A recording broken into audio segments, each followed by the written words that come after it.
Florida is known as the fishing capital of the world.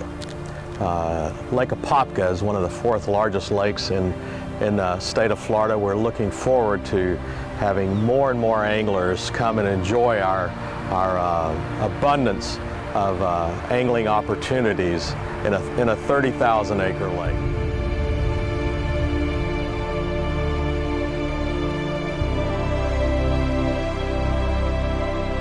Lake Apopka will be one of the crown jewels of all that there is to do in the outdoors in Apopka.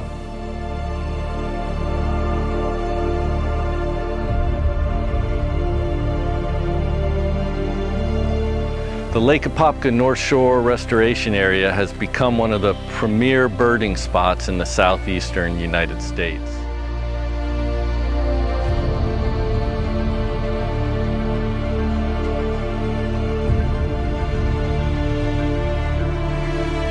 We see all the time tourists who have done their research, avid birders who know where to go find the birds.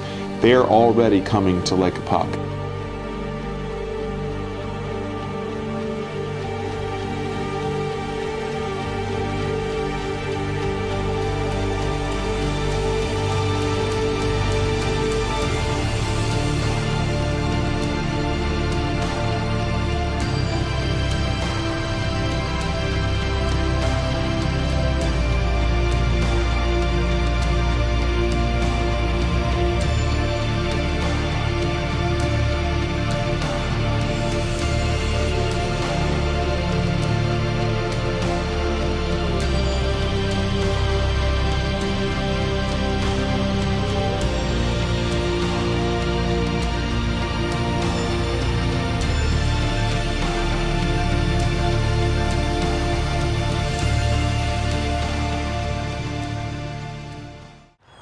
Lake Apopka in its heyday was actually one of the big bass capital of Central Florida. It was noted it had a thriving industry of over 21 fish camps, which is great for that era to have that many fish camps. Down in some of the areas, people came from all other areas to come to Lake Apopka to get those big trophy largemouth bass that Florida's noted for. Was known literally all over the United States, and we have records of famous celebrities, including Clark Gable, who came to Lake Apopka to fish for the bass fishing.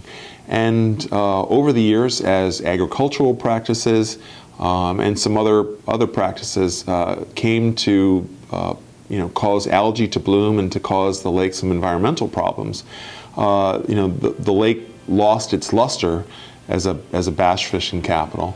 But now that the farms have been taken out of production and the lake has been restored to a certain point, people are now beginning to look at the lake and say, maybe we can recapture some of that old charm, that old luster of being an ecotourism destination that Lake Apopka once had.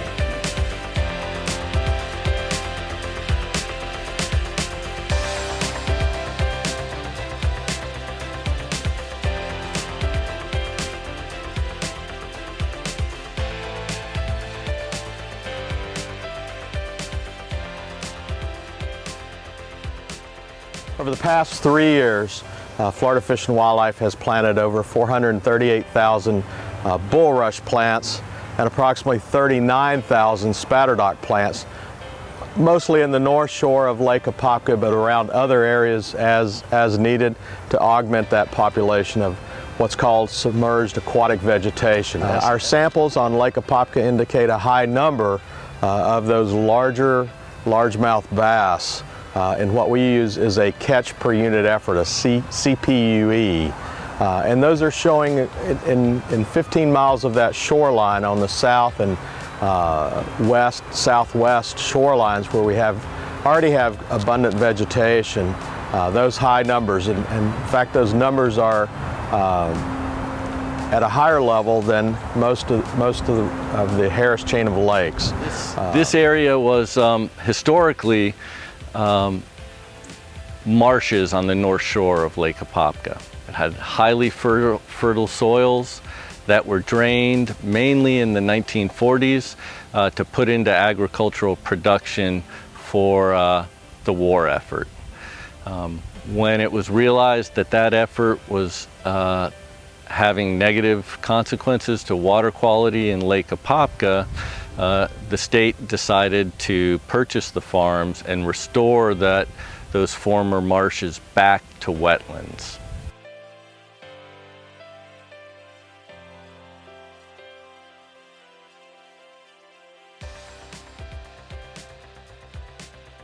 The North Shore Restoration Area at Lake Apopka has become one of the premier birding destinations in the southeastern United States.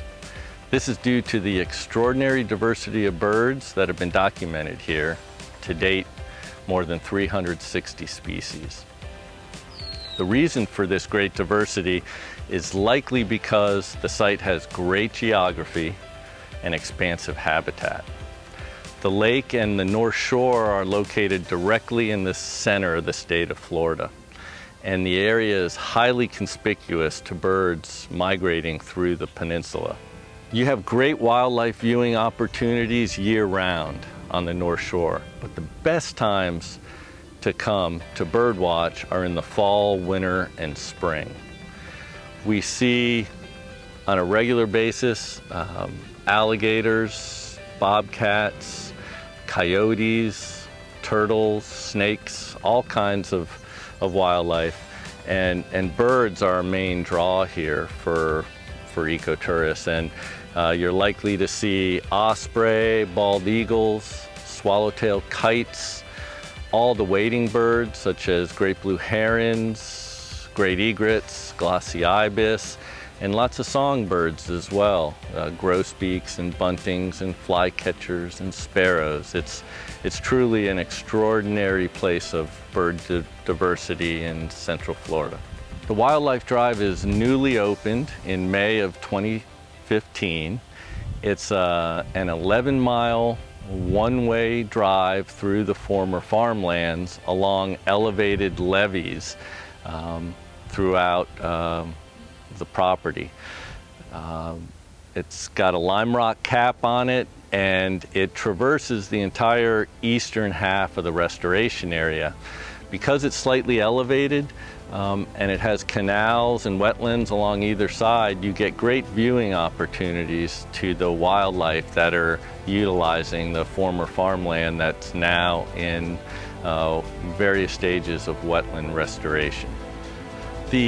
When the farms ceased operating on the North Shore in the late 1990s, this region suffered tremendous economic hardships. Our hope is that not only will the restoration of the former farmlands and the increased recreational opportunities, not only will that improve the quality of life for local residents, but we also hope that the increased ecotourism will stimulate economic activity that will begin to fill the void left when the farms were retired.